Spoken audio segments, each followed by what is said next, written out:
तो एक बार यस लिख दे। यदि ऑडियो और वीडियो सही आ रही है तो एक बार यस लिख दे।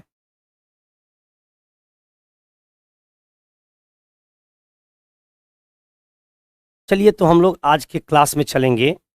जैसे कि मैंने हेडिंग दे दिया है मराठा साम्राज्य एवं शिवाजी, और यह मॉडर्न का लास्ट टॉपिक बचा है। एक टॉपिक छूट गया था, यही एक टॉपिक आज निकाल दिया जा रहा है। उसके बाद से हम लोग के पास सिर्फ मिडाइवल हिस्ट्री, मध्यकालीन भारत, जिसमें कि थोड़ा सा राजपूत देख लेना है, राजपूत काल। उसके बाद से थोड़ा सा देख लेना है सल्तनत और थोड़ा सा मुगल, ठीक ना। तो आज के क्लास में मराठा साम्राज्य को देख लेते हैं। यदि मराठा की बात की जाए, यदि मराठा साम्राज्य की बात की जाए, तो मराठा का नाम से ही एक शब्द का नाम शुरू हो जाता है जिसका नाम है शिवाजी। मराठा शब्द लगते ही शिवाजी का नाम लोग के जुबान पर आने लगते हैं।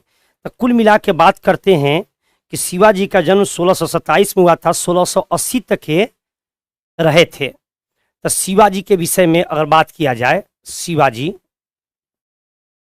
इन्हीं से मराठा की शुरुआत ही मानी जाती है। ऐसे तो शुरुआत बहुत पहले से था, इनके पिताजी नहीं थे तो ये थे कहाँ से, लेकिन जो हम लोग को पढ़ना होता है इन्हीं से शुरुआत मानी जाती है। 1627 से 1680 के बीच में इनका काल माना जाता है। किनका? शिवाजी का। अब शिवाजी के जन्म के विषय में बात करते हैं तो इनका जन्म हुआ था सिवनेर में 1627 में। जन्म कहाँ हुआ था? सिवनेर।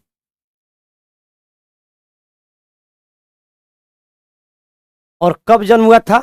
1627 में हुआ था। शिवाजी का जन्म कब हुआ था? सिवनेर में। और कब हुआ था? 1627 में इनका जन्म हुआ था। कुल मिला के बात कहते हैं कि शिवनेरी देवी के नाम पर ही इनका नाम शिवाजी पड़ा था। इनके पिता जो थे शाहजी थे और माता का नाम क्या था? जीजाबाई। पिता शाहजी, माता का नाम क्या था? माता जीजाबाई।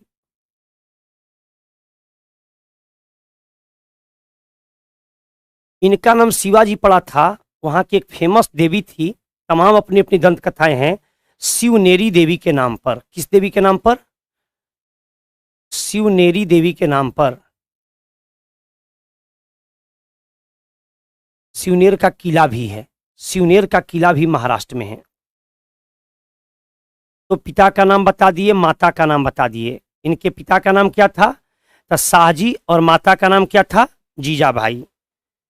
और इनके संरक्षक थे कोंडदेव। संरक्षक कौन थे? संरक्षक थे कोंडदेव। अब ये पूछेगा कोंडदेव कौन थे? तो इनके दादाजी थे। कोंडदेव कौन थे? दादाजी।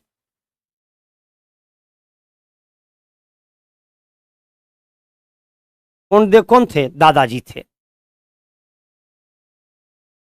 उसके बाद बात करते हैं तो इनके आध्यात्मिक गुरु कौन थे? तो इनके आध्यात्मिक गुरु थे गुरु रामदास। इनके आध्यात्मिक गुरु कौन थे? गुरु रामदास, आध्यात्मिक गुरु।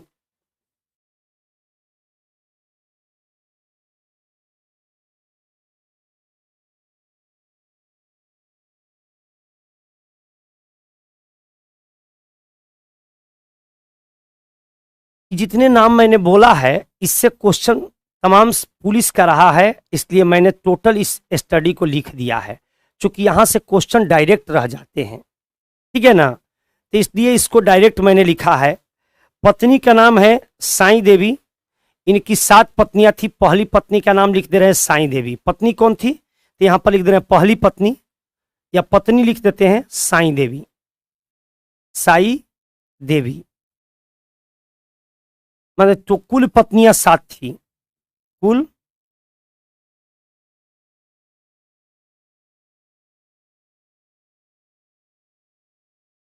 7 पत्नियां थी।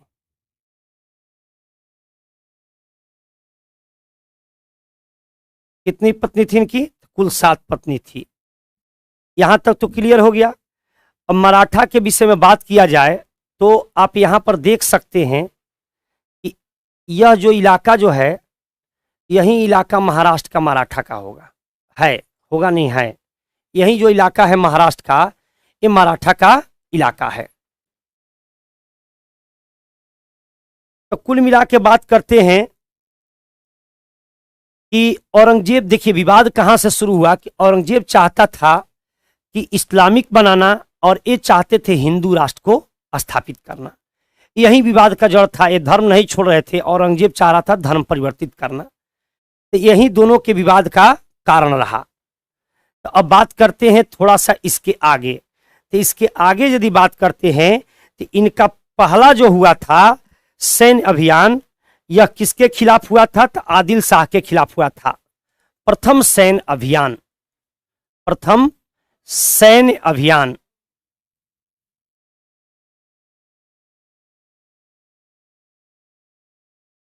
प्रथम सैन्य अभियान किसके विरुद्ध किए थे? आदिल शाह के विरुद्ध किए थे। आदिल शाह,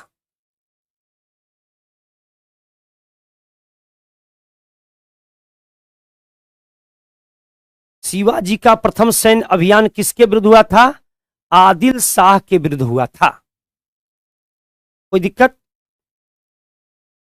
इसके बाद यदि बात करते हैं तो आदिल शाह कह सकते हैं कि कहां का था, कहां का सुल्तान था या कहां का शासक था? तो बीजापुर का। ये भी लाइन को क्लियर कर लीजिए। आदिल शाह कहां का था? तो बीजापुर का सुल्तान था। कोई दिक्कत?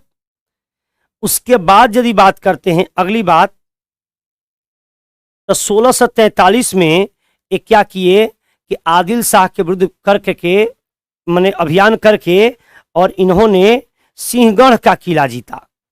तो सिंहगढ़ का किला कब जीते? 1643 में। 1643 में सिंहगढ़ का किला जीते। मतलब कि औरंगजेब के सामने, या औरंगजेब कह सकते हैं कि औरंगजेब के समक्ष या मुगलों के समक्ष एक लुटेरे थे। कौन? शिवाजी। इनको वो एक लुटेरा मानता था। तो क्या किए जी?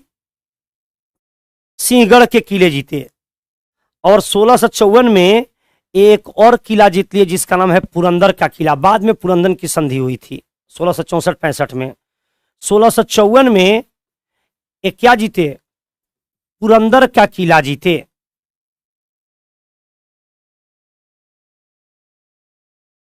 जैसे कि ये करते क्या थे? किला जीते, ये करते क्या थे कि छोटे छोटे जगह पर अभियान करके और छोटे छोटे स्थितियों में एक एक किला को जीत करके छोटे छोटे स्तरों से लूटपाट करके और अपनी शक्ति को मजबूत करते थे। उसके बाद से ऐसा हुआ कि बीजापुर के सूबेदार था अफजल खां। बीजापुर का सूबेदार था अफजल खां। इनको चाहा कि गुप्त संधि के माध्यम से न्योता देकर इनकी हत्या कर दे। बीजापुर का सुल्तान अफजल खां, सॉरी सूबेदार,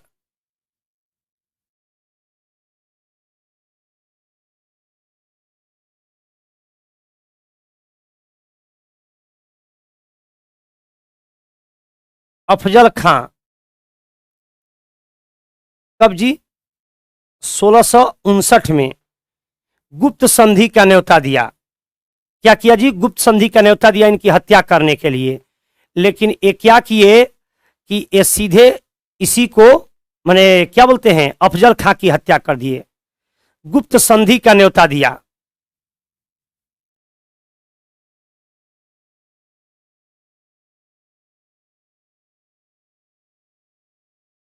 गुप्त संधि का आमंत्रण दिया, लेकिन गुप्त संधि के माध्यम से इनको मारना चाहता था।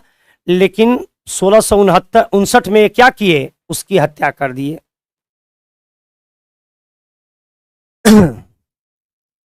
आगे बढ़ते हैं जी। इसके आगे उसके बाद से इन्होंने औरंगजेब के मामा शाइस्ता खां से 1663 में संघर्ष किए और शाइस्ता खां को भी जख्मी कर दिए। बारंबार और औरंगजेब चाहता था कि इनको पकड़ ले। 1663 में औरंगजेब के मामा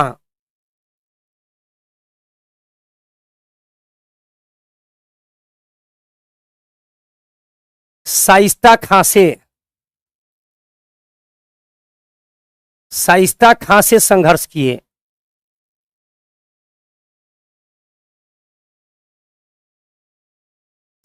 किए। और शाइस्ता खां को भी घायल कर दिए। 63 में शाइस्ता खां जख्मी हो गया। उसके बाद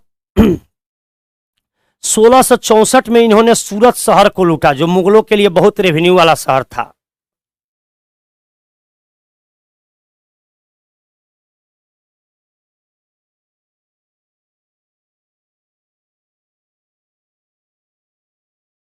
और 1665 में यहां पर क्या किए, पुरंदर की संधि हुई। यही चीज बताना है, एक क्वेश्चन बारंबार पूछता है। 1665 में कौन संधि हुई जी? पुरंदर की संधि। 1665 में कौन संधि की है? पुरंदर की संधि। ये बहुत ही टॉप लाइन है और इस लाइन को ध्यान देना है। पुरंदर की संधि कब हुई थी? 1665 में।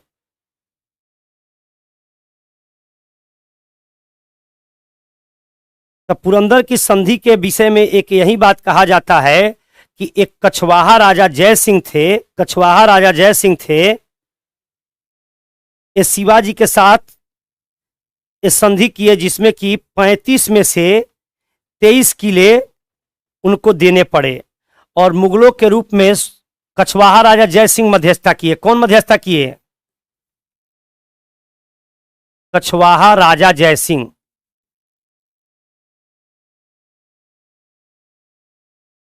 बोले कि इतना लूटपाट करने से क्या फायदा है, आप ऐसा करिए कि मुगलों से समझौता कर लीजिए।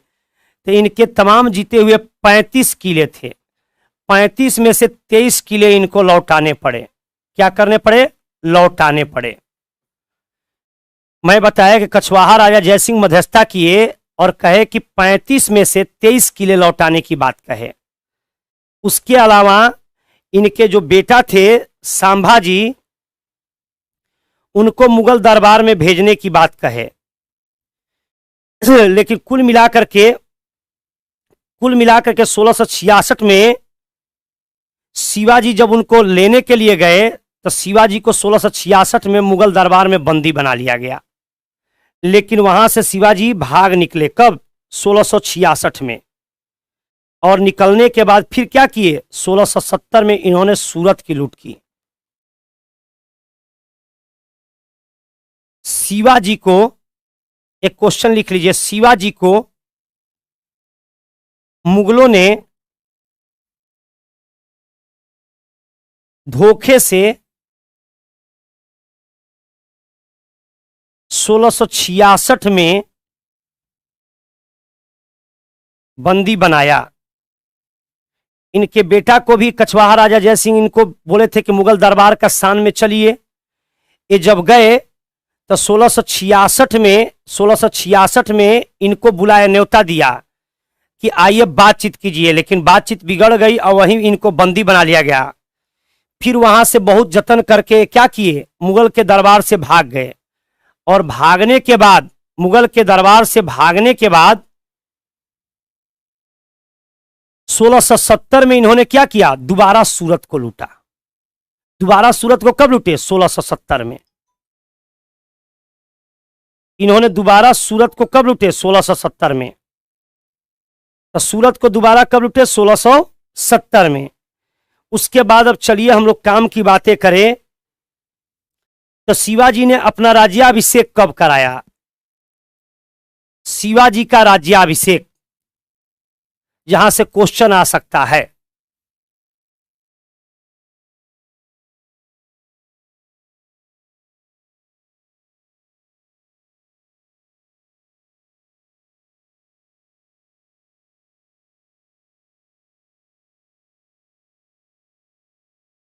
सोलह सौ चौहत्तर में इनका राज्याभिषेक हुआ।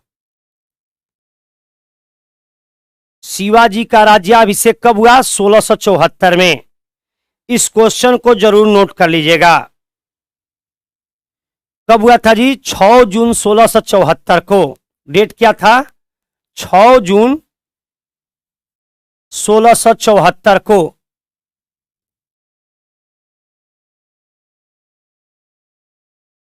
एक बनारस के पंडित थे गंगा भट्ट, वही इनके राज्याभिषेक करवाए थे। कौन राज्याभिषेक करवाए थे? राज्याभिषेक बनारस के पंडित गंगा भट्ट। जब ये राज्याभिषेक हुआ था तो राज्याभिषेक के समय इनकी पहली पत्नी नहीं बैठी थी, इनकी दूसरी पत्नी बैठी थी। 6-6 बिल्कुल सही लिखे, 6-6-1674। इनकी पहली पत्नी नहीं बैठी थी, राज्याभिषेक के समय इनकी दूसरी पत्नी बैठी थी। तो इनकी दूसरी पत्नी का नाम क्या था? सोमाबाई। सोमाबाई दूसरी पत्नी कौन थी? सोमाबाई। इनके साथ इनकी दूसरी पत्नी बैठी थी सोमाबाई। तो शिवाजी का राज्याभिषेक कब हुआ था? 6 जून 1674 को।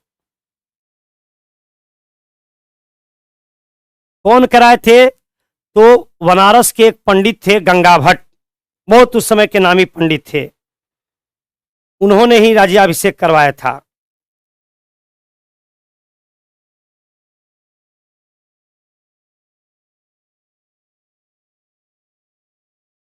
उसके बाद जब ये बन गए तो कर्नाटक अभियान किए। कौन अभियान किए? कर्नाटक अभियान। कर्नाटक अभियान के दौरान इनके पुत्र संभाजी मारे गए।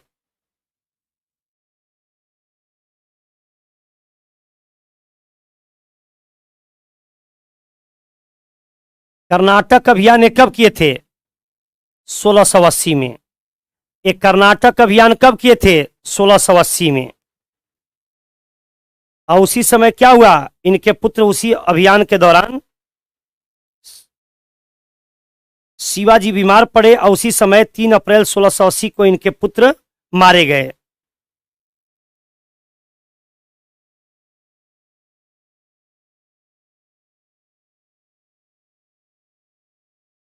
तो कुल मिलाकर के यहीं पर इनकी राज्यपाठ समाप्त हो गई और इनके मरने के बाद इनकी पत्नियां जो थी वो जौहर कर ली। अब एक क्वेश्चन आता है यहां से, शिवाजी का प्रशासन, जहां से क्वेश्चन उठाएगा।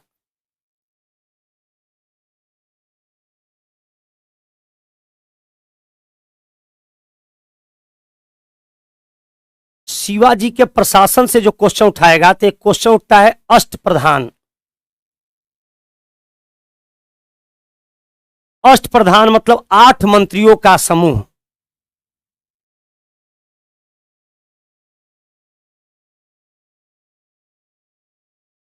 एक क्वेश्चन पूछेगा कि अष्टप्रधान किसके शासनकाल में देखने को मिलता है? शिवाजी के शासनकाल में। एक बच्चा पूछ रहा था कि शिवाजी के मरने के बाद इनकी पत्नियां जौहर कर ली। जौहर, तो मैं जौहर को इतना लंबा नहीं खींचना चाहता हूं, एक लाइन बता देता हूं कि जिस समय मुगलों का अत्याचार चल रहा था उस समय यहां पर कोई भी राजा जो हार जाता था उसकी पत्नी और उसकी बेटी को उठा करके लेकर के जीतने वाला सम्राट लेके चला जाता था। तो चले जाने के बाद क्या उसके साथ कैसा व्यवहार करता है इसकी नो गारंटी। इसलिए क्या होता था कि जैसे ही पता चला कि हमारा राजा शासक मरा गया या कैद हो गया तो उन सभी राजा की रानियां, पटरानियां, दासियां सब क्या करती थी? आग लगा करके जल के मर जाती थी ताकि दुश्मन के हाथ न लगे। इस परंपरा को जौहर बोलते हैं, आग में कूद के जलना। कोई दिक्कत? तो कुल मिला के अष्टप्रधान में यदि बात करते हैं तो सबसे पहला क्या था? पेशवा, जिसको प्रधानमंत्री कह सकते हैं। पहला क्या था? पेशवा। पेशवा का पद मतलब क्या होता था? प्रधानमंत्री का पद होता था। दूसरा था अमात्य। अमात्य क्या होते थे? वित्त मंत्री होते थे। अमात्य, अमात्य क्या होते थे? फाइनेंस मिनिस्टर, वित्त मंत्री। तीसरा क्या होते थे? सुमंत होते थे, जिसको फॉरेन मिनिस्टर कहते हैं। सुमंत, सुमंत को क्या कहते हैं? Foreign minister. उसके बाद से यदि बात करते हैं चिटनीस, जो पत्राचार विभाग को देखता था, चिटनीस। चिटनीस क्या देखता था? पत्राचार, पत्राचार विभाग को देखता था। अगर पांचवा की बात करते हैं तो सेनापति, इसको बताने की जरूरत नहीं है, सेनापति। छठवां क्या करता था? न्यायाधीश, न्यायाधीश, इसको भी बताने की जरूरत है, जज जिसको आज के डेट में बोलते हैं। सातवां कौन था? सातवां, यदि सातवां को बोलते हैं पंडित राव।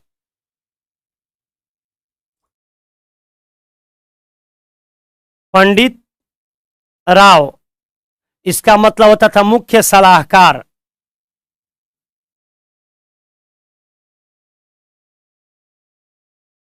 आठवां होता था वाकिनस यानी गुप्तचर। आठवां क्या होता था जी? वाकायनवीस,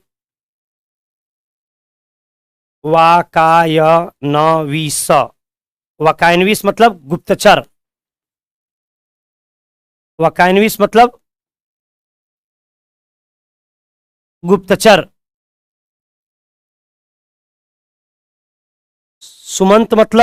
सुमंत मतलब होता था विदेश मंत्री। अमात्य मतलब वित्त मंत्री, विदेश मंत्री, विदेश। अमात्य मतलब वित्त मंत्री।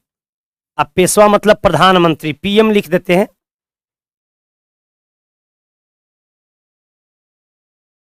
प्रधानमंत्री। यही अष्टप्रधान समाज था। यहां से एक क्वेश्चन रह जाता है, यहां से एक क्वेश्चन रह जाता है।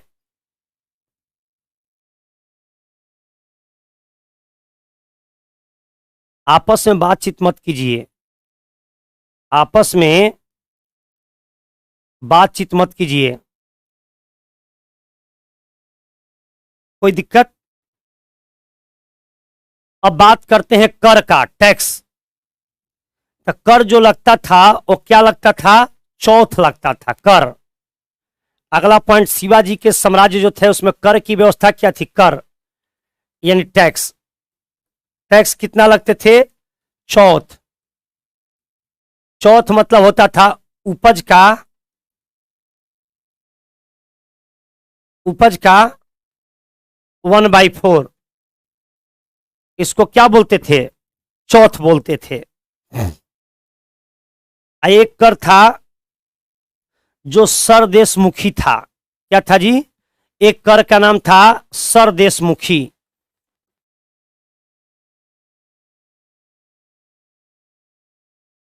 सरदेशमुखी, ये जो लगता था, जो बंजर वाले इलाके थे, खर्चा अधिक और उपज कम, तो उपज का या ऐसे भी कह देते हैं 1/10 लगता था।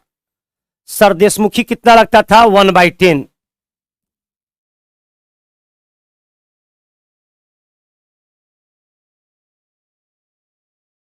मैं पीडीएफ बोल दिया हूं मैनेजमेंट को, और हो सके कि आज डाल दे, यदि नहीं डाले होंगे तो।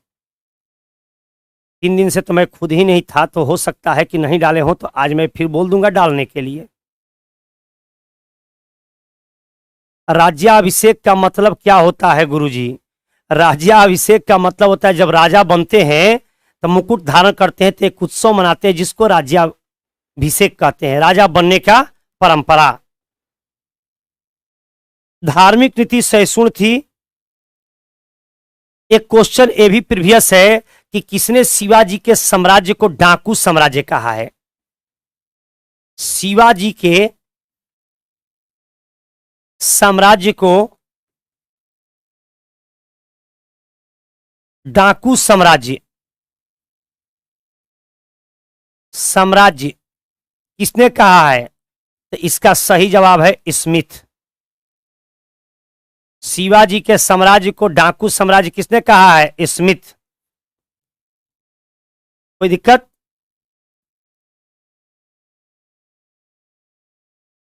जो जो क्वेश्चन आ रहा है कमेंट में बताने लायक, उस सब क्वेश्चन को मैं बोल दूंगा, कोई दिक्कत नहीं है। अगर बात करते हैं कि यदुनाथ सरकार, इसको क्या लिखे हैं? तो हिंदू शासक लिखे हैं, यदुनाथ सरकार। यदुनाथ सरकार, यदुनाथ सरकार एक बहुत बड़े इतिहासकार थे। काली किंकर दत्त, सैयद हसन अस्करी और यदुनाथ सरकार तीनों पटना यूनिवर्सिटी के महान प्रोफेसर थे, जो लोग दुनिया में ख्याति प्राप्त की थी। ये क्या लिखे थे? हिंदू सम्राट लिखे थे, हिंदू। चूंकि यह औरंगजेब के सामने कभी झुके नहीं, इसलिए इनको हिंदू सम्राट लिखे हैं। एक और क्वेश्चन आ रहा है, बिल्कुल, शिवाजी के युद्ध नीति को क्या बोलते हैं? शिवाजी के युद्ध नीति को क्या बोलते हैं?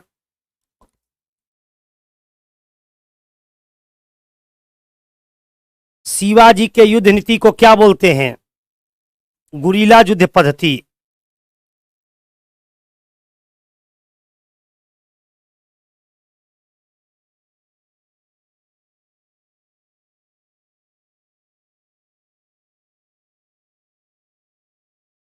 शिवाजी के युद्ध नीति को क्या बोलते हैं जी? गुरीला युद्ध पद्धति।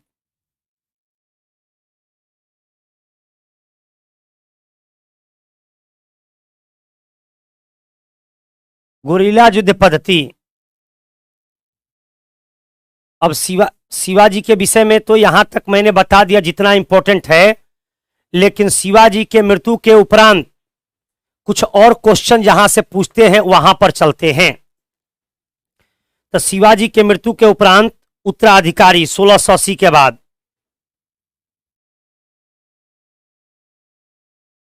तो शिवाजी के उत्तराधिकारी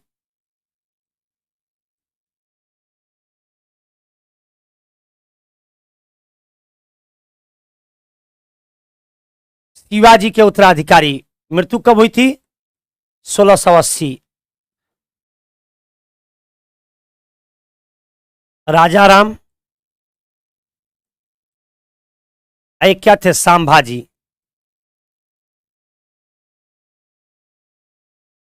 संभाजी शिवाजी के उत्तराधिकारी राजा राम और संभाजी। तो कुल मिलाकर के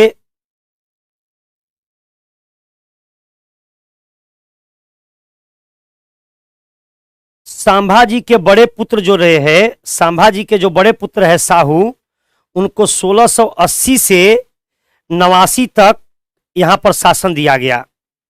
शिवाजी के बड़े पुत्र साहू को 1680 से 89 तक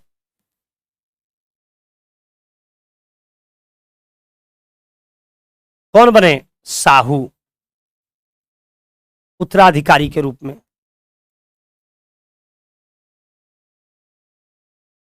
सिवनेर के राजा थे, महाराष्ट्र के राजा थे, मराठा राजा थे। सिवनेर के राजा थे, महाराष्ट्र के राजा थे, मराठा राजा थे शिवाजी। और कोई ये अपने मने लुटेरा राजा, इनको लोग भी कहता है।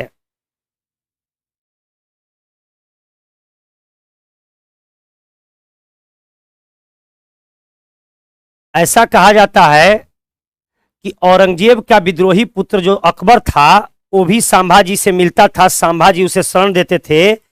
इस कारण से उसने क्या किया? संभाजी और कवि कलश को पकड़ के 1689 में क्या कर दिया? फांसी दे दिया।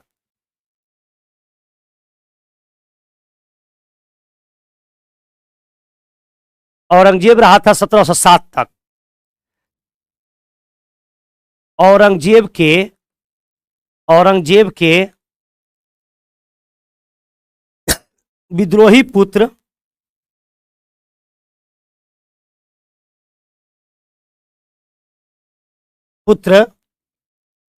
अकबर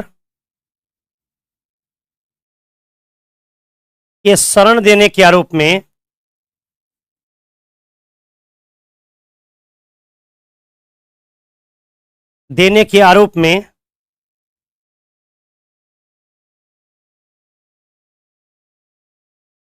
में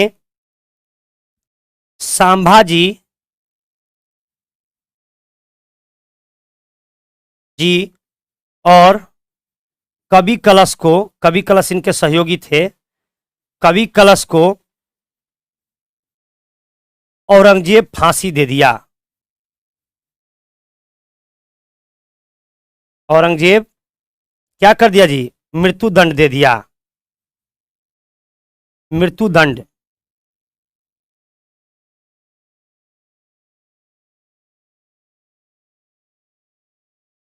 औरंगजेब क्या किया? मृत्युदंड दे दिया।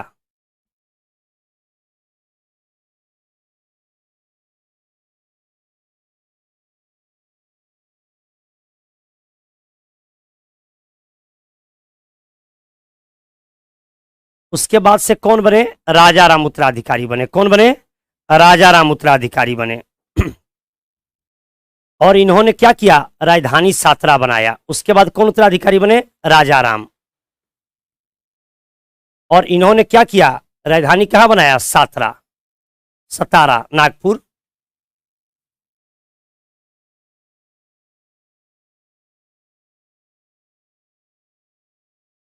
कब? उसके बाद से 1889 में बने। कब बने? 1889 में। और ये राजधानी कहां बनाए? सतारा। और कब तक रहे? तो ये 1890 तक रहे। सॉरी,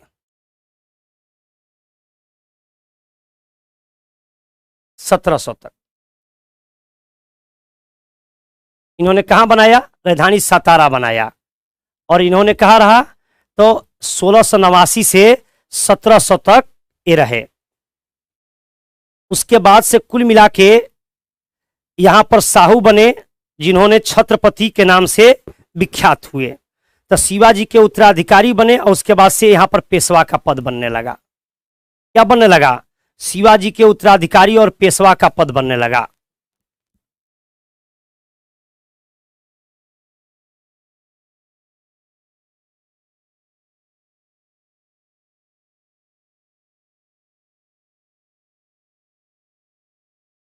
शिवाजी के पेशवा का पद, शिवाजी के पेशवा का पद। तो यदि पेशवा के पद की बात की जाए, पेशवा के पद की बात की जाए, तो यहीं से पेशवा की पद की उसके बाद से शुरुआत हो गई। तो कुल मिलाकर के उत्तराधिकारी के बाद कौन बने? पेशवा का पद बनने लगे।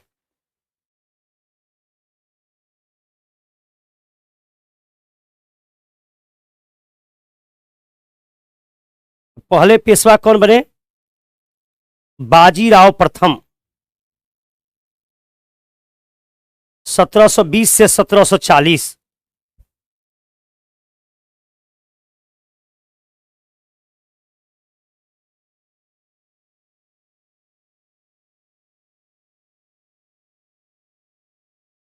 सत्रह सौ बीस से 1740 तक मराठा के पेशवा बने।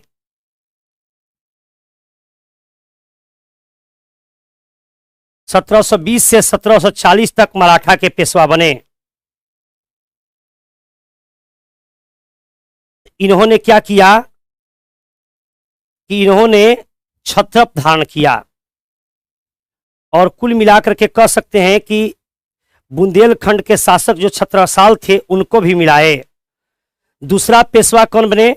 बालाजी बाजीराव। 1740 से 1761। पेशवा मतलब प्रधानमंत्री का पद।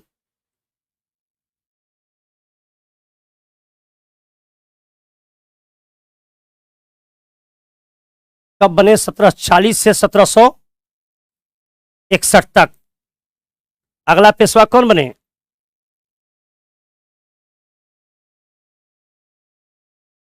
1740 से 1761 तक।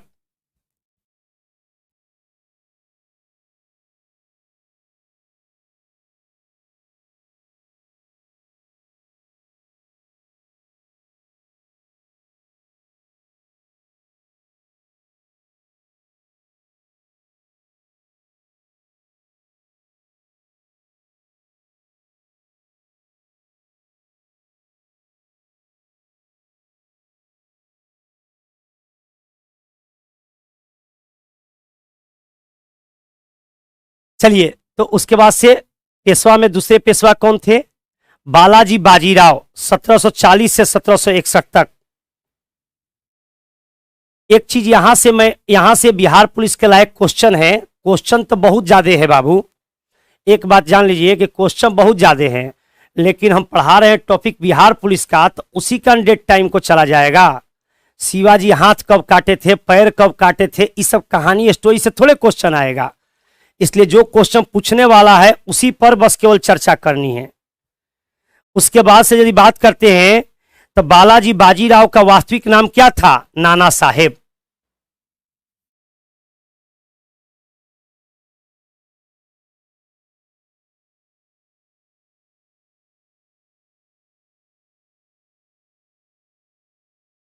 वास्तविक नाम क्या था? नाना साहब। तो कुल मिला के यदि बात करते हैं तो सबसे अधिक मराठा साम्राज्य का विस्तार किसके शासनकाल में हुआ? तो बालाजी बाजीराव के। सबसे अधिक, देखिए यहां से क्वेश्चन बनने लगा, सबसे अधिक मराठा साम्राज्य का विस्तार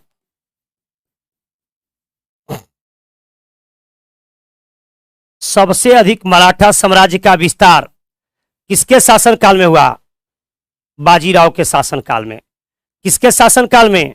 बाजीराव के शासनकाल में। उसके बाद से कह सकते हैं कि इन्होंने अलवर्दी खां को भी पराजित किया और चौथ लेना भी पुनः प्रारंभ कर दिया। अलवर्दी खां को पराजित करने वाले कौन थे? यही थे। पुनः चौथ की परंपरा किसने शुरू की? पुनः चौथ की परंपरा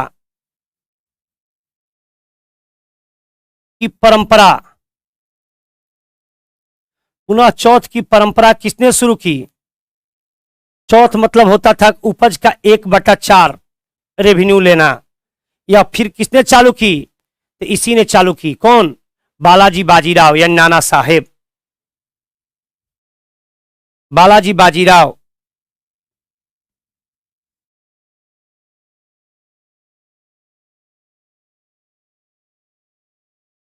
उसके बाद से ऐसा भी कह सकते हैं कि पानीपत का जो तीसरा युद्ध हुआ था, पानीपत का तीसरा युद्ध इन्हीं के शासनकाल में हुआ था। पानीपत का तीसरा युद्ध, उस समय कौन थे मराठा शासक? पेशवा।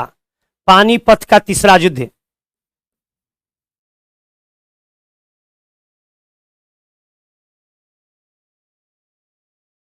कब हुआ था जी? 1761 में। उस समय कौन थे? बालाजी बाजीराव। पेशवा का तो तमाम पद हुए, लेकिन बालाजी बाजीराव जो थे, नाना साहेब, इनके शासन काल में सबसे अधिक साम्राज्य विस्तार हुआ। पुनः चौथ लेने लगे। पानीपत के तीसरी लड़ाई भी लड़े। उसके बाद से 61 से 72 तक माधव राव रहे। उसके बाद से कौन बने? माधव राव। कौन बने जी? पेशवा माधव राव। माधव राव कब से कब पेशवा बने? 1761 से 72 तक। इनके विषय में एक ही लाइन हिट करता है। माधव राव के विषय में, इनके विषय में एक ही लाइन हिट करता है कि इन्होंने हैदर अली को भी चौथ देने पर मजबूर कर दिया। इन्होंने हैदर अली को भी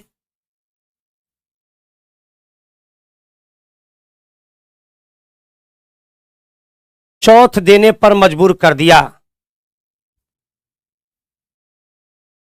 चौथ मतलब कर हो गया, देने पर मजबूर कर दिया।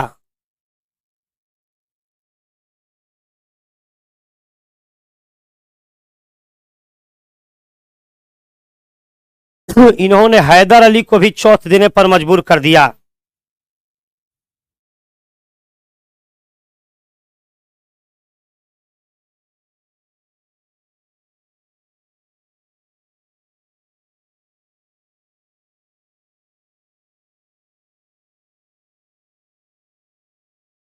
हैदर अली जो था मैसूर का शासक था। पेशवा का मतलब होता है प्रधानमंत्री। पेशवा का मतलब होता है प्रधानमंत्री। अब यहां से लास्ट मराठा को कंक्लूज करते हुए एक चीज को और मैं लिख दे रहा हूं, उस चीज को आप एकदम ध्यान से देख लीजिएगा। सूरत की संधि कब हुई थी? 1775।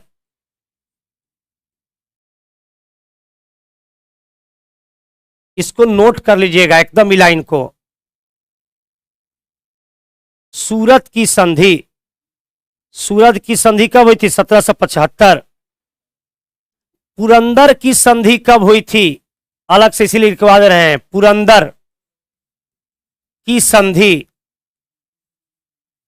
कब हुई थी? 1776।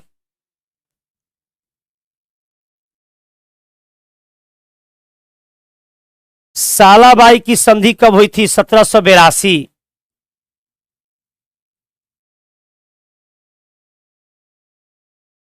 सालाबाई की संधि कब हुई थी? 1782।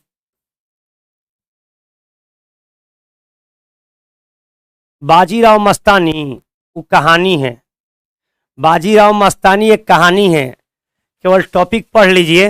बिहार पुलिस में आएगा तो बाजीराव मस्तानी मूवी देख लीजिएगा, ठीक है ना। बाजीराव और प्रेमिका की कहानी मस्तानी अभी बाद में देखिएगा। देवगांव ये जो हुआ था, ये कह सकते हैं कि अंग्रेज और मराठा के बीच में हुआ था। उसके बाद से देवगांव की संधि कब हुई थी? देवगांव की संधि 1803।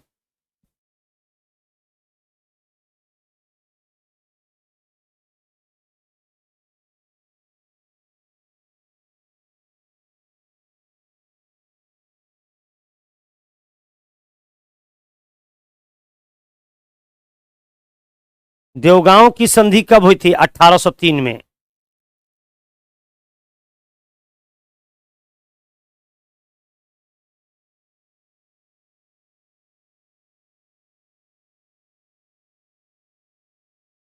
ये जो मैं तीनों बताया प्रथम आंग्ल मराठा युद्ध के समय हुआ था।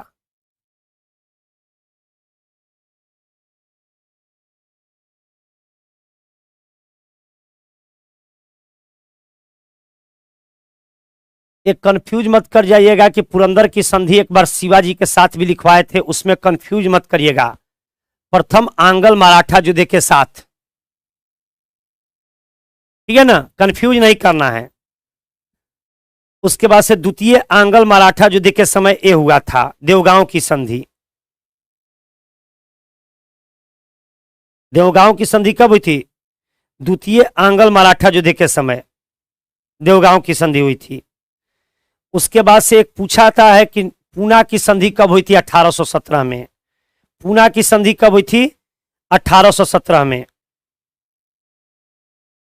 अब कह सकते हैं कि एक और डेट को केवल याद रख लीजिए, प्रथम द्वितीय और तृतीय आंग्ल मराठा युद्ध। प्रथम द्वितीय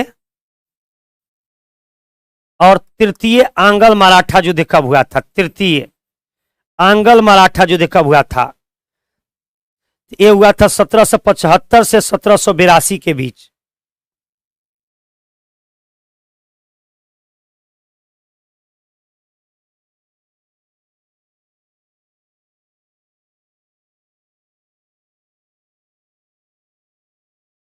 सत्रह सौ पचहत्तर से 1782 के बीच।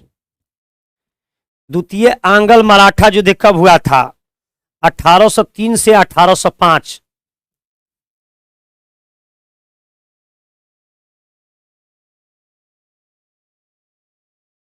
और तृतीय आंग्ल मराठा युद्ध कब हुआ था? तीसरी आंग्ल मराठा युद्ध।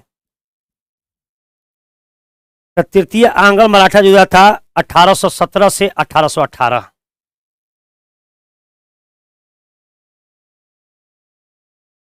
अठारह सौ 17 से 1818 के बीच यही 3 आंग्ल मराठा युद्ध हुए थे,